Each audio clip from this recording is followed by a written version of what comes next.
결국 U자 빌드업이 되어버렸는데 이 시간 동안의 모습은 뭐 좀 쉽게 말하면 한국 대표팀 안 좋을 때 있죠. 계속 공 돌리기만 하고서는 앞으로 찔러넣지를 못할 때 그때랑 좀 비슷했거든요. 제공권에서 확실한 약점이 있습니다. 남아공은 전반적으로 이제 실제 키가 작은 편이에요. 평균 신장이 되게 작고 장신 선수가 거의 없어요. 자, 대한민국이 월드컵에서 이 팀을 잡지 못하면 32강 진출 자격이 없다! 이렇게 말할 수 있는 팀 바로 남아프리카 공화국입니다.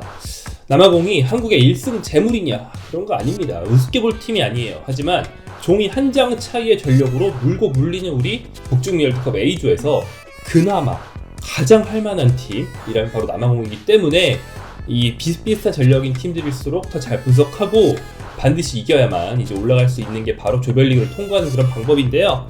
그래서 한창 남아공이 주전을 총출동시킨 이번 A매치를 보고 리뷰하면서 장단점을 소개해드리는 시간 마련했습니다. 홍명보 감독의 명을 받은 어떤 분석관의 마음이 되어서 여러분도 남아공 핵심 정리 함께 하시죠. 자, 오늘 경기는 한국 시간 23일 새벽에 열린 2025 아프리카 네이션스컵 경기였습니다. 경기 장소는 북아프리카의 축구 강국으로 떠오르고 있는 나라죠. 모로코에서 열렸고요. 네이션스컵 B조 1차전이었습니다. 남아공이 앙골라를 2대1로 꺾으면서 첫 경기 승리를 했고요. 지난 경기 4강 진출팀의 강력한 면모를 또 이어갑니다. 자, 경기를 간단하게 골 장면부터 말씀드리면 남아공이 선제골을 먼저 넣었습니다. 전반 21분이었고요. 오른쪽에서 올라온 크로스를 문전에서 공격수 2명이 차례로 흘려주면서 왼쪽 윙어인 아폴리스가 문전으로 들어옵니다. 그러면서 공을 받아요. 아폴리스가 개인 기량에서 굉장히 좋았습니다. 수비를 살짝 제치고 각을 만든 다음에 보통 왼쪽에서 중앙으로 치고 들어온 선수가 파포스트로 차기 쉬운데 완전 다리를 꺾어서 니어포스트 구석으로 꽂아버리는 낮고 빠른 슛으로 마무리했습니다. 결정력이 굉장히 좋은 아폴리스의 마무리였고요. 전반 35분에 앙골라가 동점을 만들면서 이후 경기를 상당히 팽팽하게 오랜 시간 끌고 갔는데요. 이거는 세트피스 상황에서 나왔습니다. 세트피스를 앙골라가 많이 하고 있었는데 이번에는 높이 올리지 않고 키커 프레디가 낮은 킥을 올립니다. 그것을 수비수보다 앞으로 잘라 들어온 쇼 선수가 발을 탁 대면서 살짝 니어포스트로 밀어넣는, 잘 약속되어 있으면서 굉장히 좋은 킥력과 잘 약속된 그런 위치 선정과 이런 걸 다 잘 수행해내는 앙골라의 전반적으로 완성도 높은 세트피스를 볼 수 있었습니다. 후반 34분, 즉 79분에 남아공이 결승골을 넣으면서 승리를 따냈는데요. 이번엔 전방 압박으로 공을 끊어내면서 결정적인 득점기가 시작됐습니다. 빠르게 전방으로 패스를 했고 교체 투입된 윙어 모레미의 연계를 받아서 간판 스타인 포스터가 마무리를 했습니다. 포스터가 오른발로 가마차는 중거리 슛을 탑 코너, 소위 말하는 야신존에 가까운 지역으로 꽂아 넣으면서 남아공의 승리를 안겼습니다. 남아공은 역시 국내파 위주로 조직력이 강한 팀이라는 걸 다시 한번 보여줬습니다. 한국이 지난 월드컵이죠. 2006년 월드컵에서 토고를 잡았을 때도 그렇고 아프리카 팀을 만났을 때 좀 수월한 경기를 기대할 수 있는 건 뭐냐면 상대가 조직력이 약할 때, 정신력이 약할 때, 개인 기량은 좋은데 아직 다듬어지지 않은 팀일 때, 이럴 때거든요. 남아공은 그것과 반대입니다. 알고 계시죠? 세계적인 스타는 없지만 오히려 국내파가 굉장히 많기 때문에, 그래서 뭐 프랑스에서 잘한 선수, 이런 선수들이 많은 굉장히 다양한 그런 스타 위주의 서아프리카 팀들과는 달라요. 남아공은 국내파 굉장히 많은 팀이고요. 조직력이 좋습니다. 이 네이션스컵은 아프리카 최대 대회인 만큼 남아공의 주전이 거의 다 나왔다고 할 수 있는데요.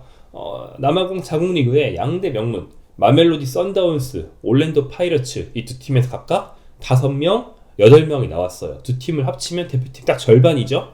그 정도로 많은 비중을 차지하고 있는 게 남아공 양대 명문입니다.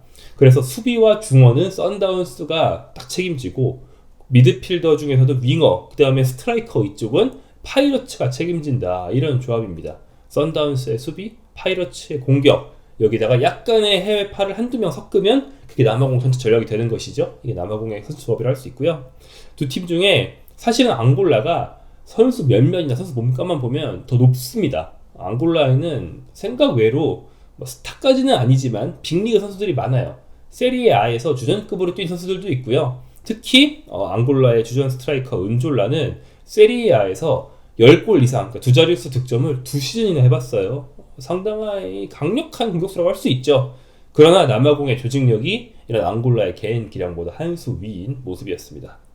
자, 먼저 선수부터 보자면, 먼저 남아공에는 프리미어리그 1명, 또 2부 1명, 이렇게 잉글랜드 선수가 대충 2명 있다고 할 수 있는데, 그중에 프리미어리그가 벌리 소속의 스트라이커 겸 윙어 라일 포스터입니다.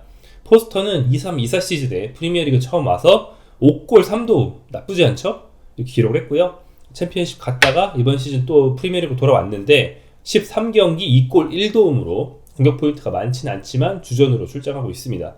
프리미어리그에서 이 선수 모습을 보면은 섬세하지 못해서 스트라이커와 윙어를 오가면서 뛰는데 공격 포인트가 그렇게 많지 않아요. 하지만 스피드와 힘을 겸비했다는 피지컬에 굉장한 장점이 있기 때문에 이걸 살려서 벌리 전방에서 상대를 해집는 그런 모습을, 그런 임무를 많이 수행하거든요. 이날도 결과적으로 1골 1도움 기록했어요. 일단 어시스트는 본의 아니게 자기 발 맞고 흘러 들어가는 게 어시스트가 된 거라서 잘했다고 하긴 좀 애매하지만, 아무튼 문준에서 포스터가 존재감을 보여주면서 좌우 윙어에게 기회를 열어주는 그런 모습은 전술적인 위치 선정하고 있었다고 볼 수 있고요. 그 다음에 결승골은 정확하게 가마찬 슛으로 득점을 했습니다. 특히 프리미어리그의 압박 강도에서 포스터가 킥력이 약하다, 결정력이 없다, 이런 평가를 많이 받았던 것과 달리 상당히 멋진, 이 슛 장면만 보면 거의 손흥민급의 오른발 가마차기를 보여줬거든요. 그래서 이 선수가 절대로 아예 킥이 없는 선수가 아니다, 할 땐 한다라는 걸 분명히 볼 수 있었고, 또 경기해야 한다고 파악할 수 있었던 그런 경기였습니다. 다음 이 팀의 간판 수비수는 은보카지입니다. 은베케젤리 은보카지 선수인데요. 이 선수의 위협적인 왼발을 조심해야 된다라는 걸 알 수 있었습니다. 센터백의 좌우 전환 롱패스가 굉장히 많아요. 왼쪽 센터백이 오른쪽으로 뿌려주고 오른쪽 센터백은 왼쪽으로 뿌려주는 그런 전환 패스를 굉장히 많이 하는 팀인데, 그때 왼발잡이 단신 센터백인 은보카지의 비중이 상당히 높았습니다. 후반전에는 공을 끌고 올라와서 기습적인 왼발 슛을 쐈는데, 이건 중거리 슛이 아니라 장거리 슛이라고 해야 될 정도로 정말 먼 거리에서 찼거든요. 근데 쫙 뻗어가지고 골대를 빵 때렸어요. 그 예전에 뭐 아스널에 있던 베르마 알렌이나 이런 진짜 왼발 중거리 슛 좋은 옛날 센터백들이 있거든요. 그런 선수들이 생각나는 정말 강력한 킥이었다. 그래서 이 선수의 왼발, 흔히 축구인 언어로 말하면 빠따, 센터백이지만 빠따가 정말 좋다는 거를 조심해야 될 필요가 있는 선수라는 걸 알 수 있었고요. 이 선수는 아직 성장 중입니다. 20세에 불과한 나이에요. 아직 한참 멀었죠. 그러니까 월드컵이 열리는 때까지 지금보다 더 클 수도 있다는 거예요. 이 점을 좀 염두에 둬야 되고요. 게다가 현재 시카고 파이어로 이번 시즌 끝나고 이적해서 내년부터 뛸 거예요. 해외 진출을 처음 했는데 그게 또 미국이다, 이것까지 생각한다면 굉장히 경계해야 되고 북중미 적응까지 돼 있을 것이다. 그리고 또 어떻게 보면은 내년 월드컵이 열리기 전까지 MLS 전반기 시즌을 통해서 이제 동서부 크로스 대진이 어떻게 될지 모르겠지만 손흥민과 맞대결을 할 수도 있습니다. 서로 좀 파악을 할 수도 있겠죠. 여러모로 좀 주목할 필요가 있는 센터백 은보카지입니다. 그 다음 윙어들을 볼 필요가 있다. 아폴리스, 모레미, 이런 남아공 국내파 윙어들이 뭐 해외에서는 별로 알려지지 않았지만 충분히 경기할 만한 선수라는 걸 또 확인했습니다.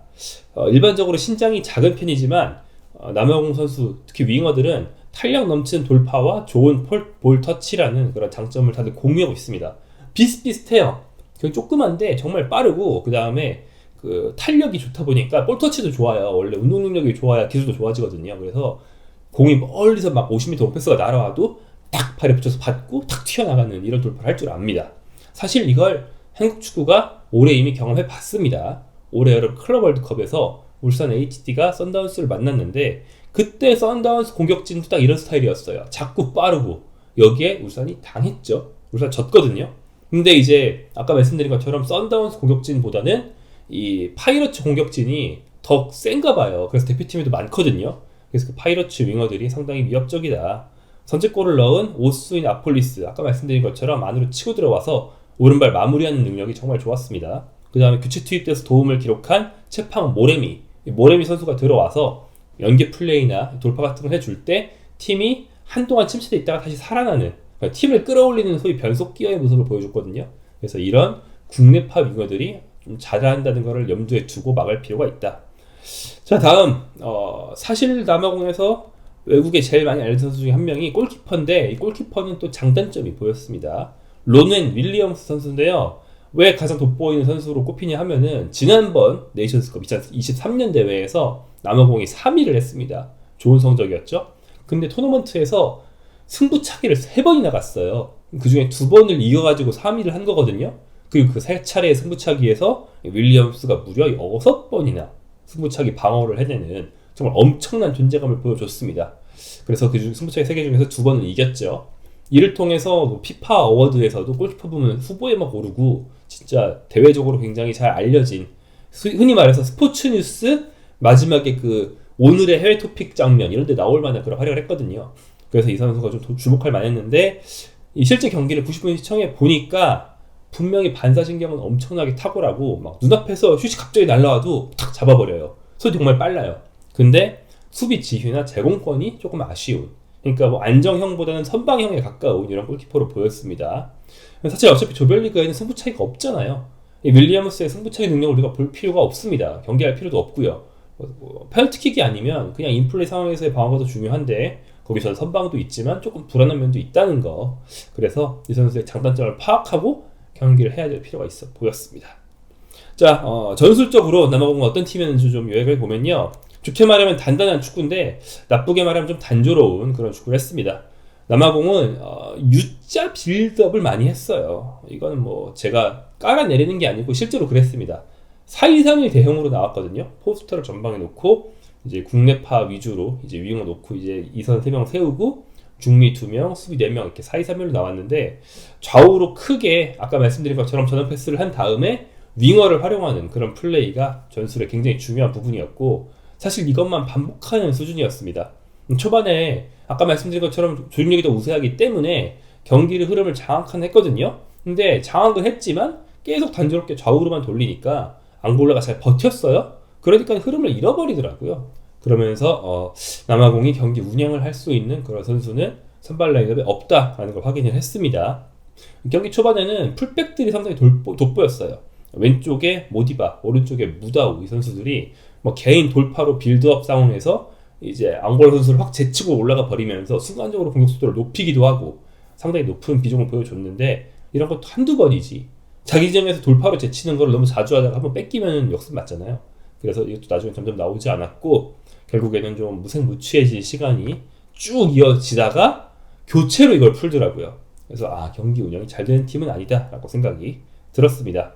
결국 U자 빌드업이 되어버렸는데, 이 시간 동안의 모습은 뭐 좀 쉽게 말하면 한국 대표팀 안 좋을 때 있죠.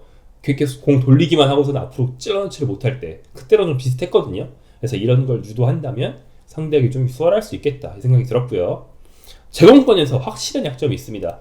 남아공은 전반적으로 이제 실제 키가 작은 편이에요. 평균 신장이 되게 작고 장신 선수가 거의 없어요. 근데 그러면 수비 전술이나 이런 집중력이 좋아야 세트피스를 잘 막을 텐데 그것조차 좋지 못했다. 평균 체급에서 앙골라는 좀 좋은 팀이기 때문에 명백한 차이가 있는데 세트피스 할 때마다 슛을 계속 내주고 상당히 당황하는 모습이었습니다.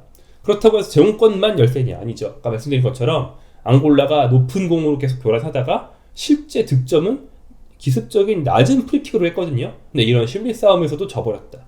그러면서 남아공의 세트피스 수비가 좋지 않구나 라는 걸 볼 수 있었습니다. 남아공을 상대할 때 한국이 어떻게 해야 될지를 간단하게 그려보면 결국에는 윙어에게 돌파 기회를 주지 않는 게 가장 관건이 될 것 같습니다. 남아공이 가장 위협적인 상황은 좌우 윙어를 빠른 템포로 이들한테 돌파할 타이밍을 공간을 만들어 주고 활용할 때입니다. 그래서 인터셉트 또 빠른 빌드업을 통해서 남아공이 좌우 윙어한테 공을 확 전달할 수 있다면, 혹은 포스터한테 스루패스를 찌를 수 있다면 이들은 앞으로 쫙 치고 나갈 그런 탄력과 힘이 있습니다. 하지만 그게 굉장히 무서운 반면에 지공은 위력이 그냥 없었거든요. 한국 풀백이 남아공 선수들의 윙어들의 탄력을 1대1로 막을 수 있는가, 이거를 이제 가늠을 해봐야 돼요. 조금 이제 옛날 표현, 제가 이게 제일 적절한 어감일 것 같아서 일본의 잔재지만 쓰자면 겐토를 해봐야 돼요. 그래서 한국 오른쪽 풀백이 뭐 보통은 설령우 선수겠죠. 아까 말씀드린 상대 아폴리스를 1대1로 막을 수 있는지 이거를 사전에 잘 가늠을 해봐야 됩니다. 안 될 것 같으면 전술적으로 보완을 해줘야죠. 뭐 더블팀을 붙이든 아니면 그쪽으로 아예 공이 안 가게 좀 신경을 쓰든. 근데 경기장 모든 곳을 다 공이 안 가게 할 수 없기 때문에 결국 중점적으로 막을 곳과 좀 약간 덜 막을 곳이 생기는데, 제 생각에 남아공이 제일 중점적으로 막아야 될 곳은 좌우 윙어입니다. 이래서 전술적인 보완을 할지 말지, 수비수한테 맡길지 아니면 더블팀을 할지 이런 걸 정할 필요가 있는 게 남아공 지원 준비가 될 것 같습니다. 자, 남아공은 우리 입장에서 데이터가 많지 않습니다. 유럽에서는 어느 팀이 올라오든 경기 영상이 정말 많아요. 저도 지금 뭐 앱 키면 바로 쭉 볼 수 있어요. 지금 한국에 만날 상대팀 전부 다 마찬가지예요. 멕시코 당연히 영상이 많습니다. 뭐 A매치 계속 하잖아요. 남아공은 사실 국내파 선수들의 기량과 성향을 점검하는 게 쉽진 않았거든요. 아프리카 여선 영상은 다른 지역에 비해서 구하기 좀 힘든 편이기도 하고요.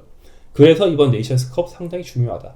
남아공 입장에서는 스스로 조직력을 다질 기회이기 때문에 역시 좋습니다. 근데 나머지 같은 조에서 만날 세 팀 입장에서도 남아공의 어떤 풀전력 경기를 이렇게 아주 생생하게 볼 기회라서 우리한테도 좀 소중하거든요. 그러니까 한국에서도 이제 네이버 치즈 같은 데서 생중계를 하는 것이죠. 그래서 저만 보는 게 아니고 당연히 대표팀 코칭 스태프도 이번 대회를 남아공 분석에 집중 활용할 거라고 합니다. 그런 만큼 우리 볼리TV도 이번 네이션스컵 남아공 위주로 주시하면서 어떤 특이한 소식이 있거나 남아공에 대해서 얘기할 거리가 있을 때마다 자주 전해드릴 수 있도록 하겠습니다.